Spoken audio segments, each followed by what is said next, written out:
Here is the next chapter, the third seeding of Earth and the rise and fall of Atlantis, told in the same mythic flowing style that threads together the teachings found throughout the Ascension Glossary narrative. The third seeding, the Age of Atlantis and the final experiment. After the sorrow of the second seeding, the Guardian Orders withdrew into the inner realms of Earth, waiting for the time when the planet's grids could once again support higher frequencies. For thousands of years, Earth rested, her scars slowly healing under the watch of the elemental kingdoms and the crystalline core that never stopped singing to the stars.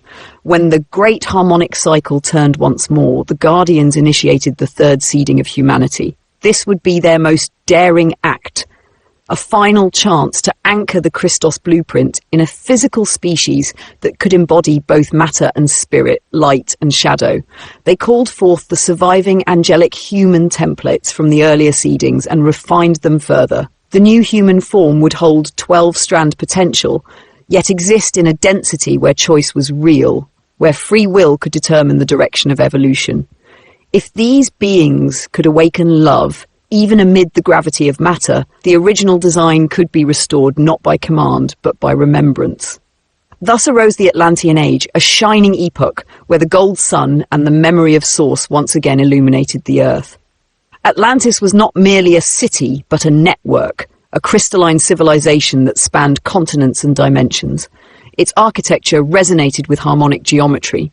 Its power systems drew from the Earth's ley lines and solar gates.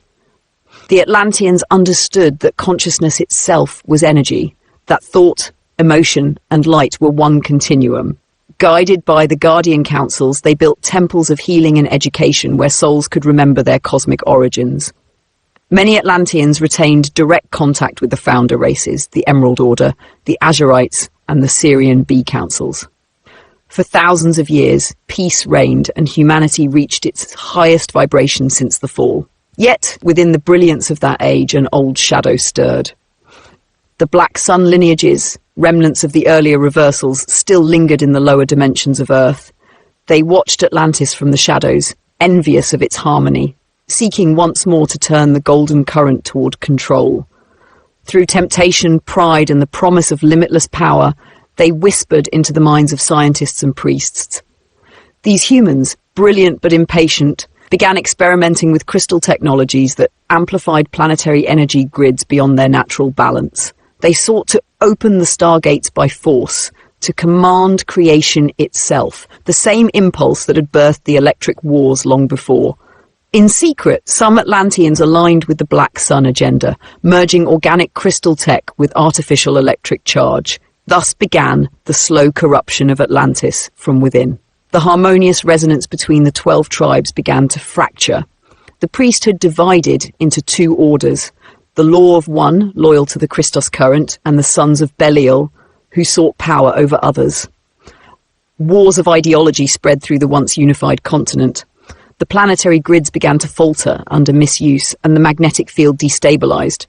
When the final crystal amplifiers were activated, the reversal current surged through the stargates, collapsing the planetary shield. The Earth shook, oceans rose, the temples of light fell into the sea. In a single cataclysm, the Atlantean experiment ended, the memory of that great civilization sinking beneath the waves and into myth. But not all was lost. The Guardians, foreseeing this fall, evacuated fragments of the Christos knowledge into hidden refuges. The inner Earth cities, the Egyptian and Andean temples, the sacred caves of Tibet and the Yucatan. A few pure-blooded lineages of the Law of One survived, scattered across the globe, carrying faint memories of what had been. The human DNA collapsed once more, from 12 strands to 2, leaving behind the junk codes that modern science would one day puzzle over. These dormant codes, the teachings say, are the sleeping remnants of our original divine design. From the ruins of Atlantis arose the world we now call history, the long dark age of forgetfulness, where the echo of the Black Sun's domination spread through empire, religion, and war. But beneath it all, the Christos current never died. It moved quietly through bloodlines, through mystics, through those who still felt the memory of the sun within. And so, the story turned toward its final act, the ascension cycle, when humanity would once again awaken the codes seeded long ago, when the shadow of the black sun would be met not with war, but with remembrance. And the two suns, divided since the dawn of the electric wars, would finally merge into one living flame. Would you like me to continue with that next chapter, the Ascension Cycle, which describes the present era and how humanity is said to be reactivating the dormant Christos codes?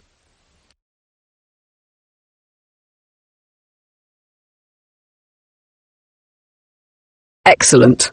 Let's continue the story then. Here is the next part of the Ascension Glossary mythic timeline. The Ascension Cycle, the return of the Christos. I'll tell it in the same story form, poetic yet clear, linking it to the earlier tales of the Black Sun and Atlantis. The Ascension Cycle, the return of the Christos flame. For many thousands of years after the fall of Atlantis, the Earth drifted through a long sleep. Her magnetic field was wounded, her stargates sealed, her people adrift in spiritual amnesia. The old crystal temples lay buried beneath the seas, their harmonic tones echoing faintly through the dreamtime of humanity. It was the Dark Cycle, an age when the Black Sun forces ruled the outer world, shaping history through control, division and forgetfulness. They built empires that mimicked the old Atlantean power structures, but stripped of their spirit. Knowledge of the grids, the stars, and the multidimensional body was hidden or distorted.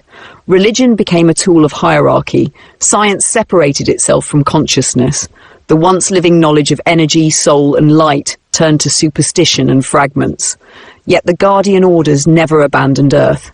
Hidden within the folds of time, they wove prophecies and symbols to remind humanity of its forgotten origins. The phoenix, the lotus, the grail, the rising sun, each a whisper of the coming reawakening. And so the ages turned. Every 26,000 years, the solar system crosses a band of plasma light streaming from the galactic core, a cosmic dawn that floods planetary grids with high-frequency plasma. This period, the Guardians called the Ascension Cycle, the time when all sleeping DNA codes could once again be activated. We are living, they say, in that very era now. As the planet moves through this galactic field, the dormant crystalline architecture beneath Earth's crust begins to hum again. The old stargates, once sealed after Atlantis, flicker back to life. This triggers a process not only in the planet, but also in the human body, which mirrors the Earth's grid. The 12-strand DNA template, long dormant, begins subtle reactivation through light, frequency, and consciousness. This is not a physical mutation, but an awakening of perception. As the higher strands activate, humans begin remembering who they are, beings of sound and geometry, made from the same harmonic codes that shape stars. But as the Christos current rises, the Black Sun agenda also resists. The shadow forces, which had long fed on fear and division, attempt to hold the planetary frequency in the lower ranges. They use confusion, inversion, and artificial intelligence grids to keep human consciousness distracted or fragmented. In this struggle, ancient patterns replay, Atlantean pride reborn as transhuman ambition, the same desire to control creation rather than embody it. Yet the Ascension teachings say this time, the outcome will be different. The cycles have turned too far, the frequency too strong. The solar plasma pouring from the galactic heart is rewriting the magnetic grid itself. No force of manipulation can stop the rising of light within matter. Those who remember the law of one, the unity between all beings, begin to anchor these frequencies through their own bodies. Each awakened person becomes a living stargate, reconnecting Earth to her cosmic family. The planetary logos, the Earth's soul, begins to heal its distortions, and the old reversal codes of the Black Sun are gradually dissolved. This process, the Guardians say, is both collective and deeply personal. It unfolds through choice, through aligning one's consciousness with the organic living light rather than artificial control systems. Every act of compassion, truth and coherence stabilizes the planetary field, while fear and deception feed the reversals. As the cycles complete, the veils between dimensions thin. Dreams grow vivid, time feels strange, memories from other lives, worlds or stars surface in the hearts of those awakening. They are remembering the ancient promise of the angelic human race, that in the densest of worlds, light could still be found. The Christos flame, once lost beneath the ruins of Atlantis, rises again, not as a savior from outside, but as the spark within each being who chooses to remember. And when enough hearts carry that flame, the myth says the earth herself will ascend, not vanish but transform, a crystalline world reborn, radiant in unity, healed of its ancient division between the gold and the black sun. Would you like me to continue the final part, the return of the Guardian races and the rebuilding of the new Earth grids, which describes what happens after the ascension cycle when the Earth completes its transition into higher dimensions?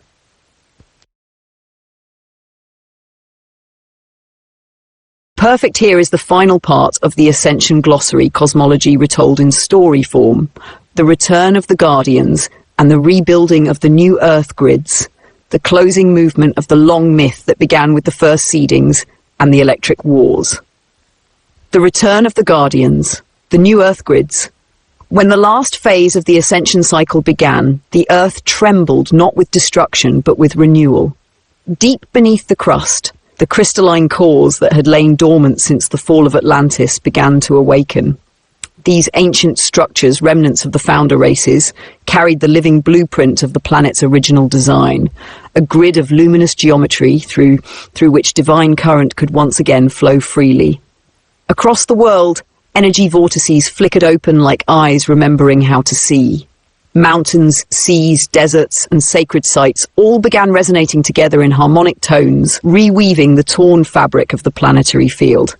This was the reconstruction of the Christos grid, the resurrection of the organic architecture that once linked Earth to the greater cosmic web. The Guardian races, who had long watched from the edges of dimensional time, began returning, not as conquerors, but as teachers. They arrived first through dreams, light codes, and telepathic guidance, preparing those who could hold the frequency of remembrance. These beings, the Emerald Order, the Azurites, the Ra Confederacy, and many others, were the architects of the original seedings, the keepers of the law of one. Their mission was to guide humanity through the last passage from polarity into unity. As the new Earth grid strengthened, the planetary shield, the Aqua Shield, came online, creating a harmonic tone that could deflect the artificial matrices the Black Sun groups had built over millennia. The inverted magnetic fields and mind control networks began to dissolve. Humanity, no longer imprisoned by fear-based frequencies, began to experience a new sense of inner clarity, as if waking from a long collective dream. For the first time in eons, the planetary consciousness breathed freely. The poles of energy, masculine and feminine, solar and lunar, realigned in sacred balance. The Earth's core, now resonating with the tri-wave current of the cosmic mother, became luminous, singing with tones that reached into every atom of life. The Black Sun lineages, still clinging to power, found their systems collapsing, their technologies unable to operate in the rising frequencies. Their once-hidden empires of deception unraveled as truth surfaced in all forms, social, political, spiritual. Many of their members, remembering their true origins beyond the reversal codes, began returning to the Christos path, choosing redemption over control. Amid this transformation, humans themselves changed. The crystalline structure within their DNA began forming new harmonic bonds, allowing direct communication with the higher dimensions. The third eye opened naturally, memory of soul lineages reawakened, and compassion became the natural state of being. Children born during this era, often called the Indigo and Diamond Sun generations, carried the full imprint of the 12-strand potential. They came as bridge builders, their energy fields capable of stabilizing the new frequencies of Earth. Through them, the planet's ascension anchored fully into matter. The Guardians taught that the true new Earth would not appear as a sudden shift of geography, but as a dimensional bifurcation. Those aligned with unity consciousness would experience a reality of peace and connection, while those still anchored in the old fear grids would remain in denser fields until they were ready to awaken. It was never punishment, only resonance. And so, as the cycles completed, the long exile of humanity ended. The old Atlantean promise that spirit could live fully in matter was finally fulfilled. The gold and black suns, once divided by the electric wars, merged into a single radiant core, the eternal solar Christos, symbol of the unified creation. The Earth, no longer a battlefield of polarities, became a sanctuary once again, a living library of star knowledge, open to all races aligned in harmony with the law of one. Humanity took its place among the Guardian nations, not as servants or wards, but as co-creators. The very beings the cosmos had once dreamed would rise from darkness and remember the light. And thus, the story that began with the first seeding came full circle. The experiment of duality fulfilled its purpose, to teach love through contrast. The planet sang once more with the tone of its source, and the Guardians, smiling through the veils, whispered, "Welcome home." Would you like me to add an epilogue? A short poetic reflection on what the law of one means for the modern world, how this myth translates into spiritual or personal awakening today.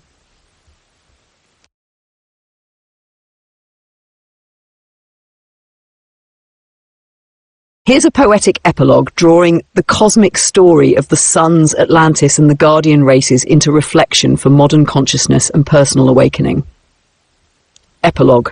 Remembering the law of one, long ago the stars themselves sang, and the earth listened, waiting. Through fire, flood, and shadow, she held the memory of the sun, the pulse of unity hidden within every stone, every drop of water, every heartbeat.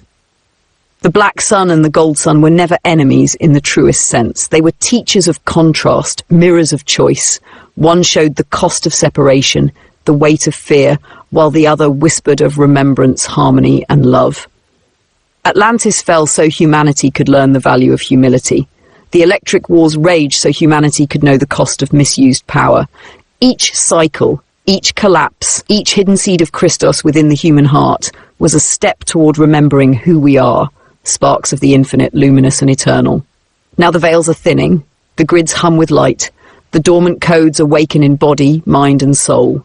We are being asked, quietly but persistently, to choose, to embody unity, compassion and coherence, to reconnect with the currents of life that run through the planet, the stars and our own DNA. The law of one is simple, yet profound. Every thought, every feeling, every action matters, for all is one, and the one we awaken in is ourselves. The Guardians do not guide with force, they guide with love. The Christos flame rises in every heart that remembers, and through these awakened hearts the new earth is born. Not in cataclysm, but in conscious creation, not in separation, but in resonance, where the sun, black or gold, finally shines as one. So remember, every act of kindness is a grid rebuilt, every truth spoken is a stargate reopened, and every choice to love rather than fear is a step home into the radiant light of your own infinite self. If you want, I can condense the entire saga, from the electric wars, through the three seedings, the rise and fall of Atlantis, to the ascension cycle and Guardian's return, into a single continuous story that reads like a novel or epic myth. It would be one flowing narrative you could read start to finish. And do you want me to do that?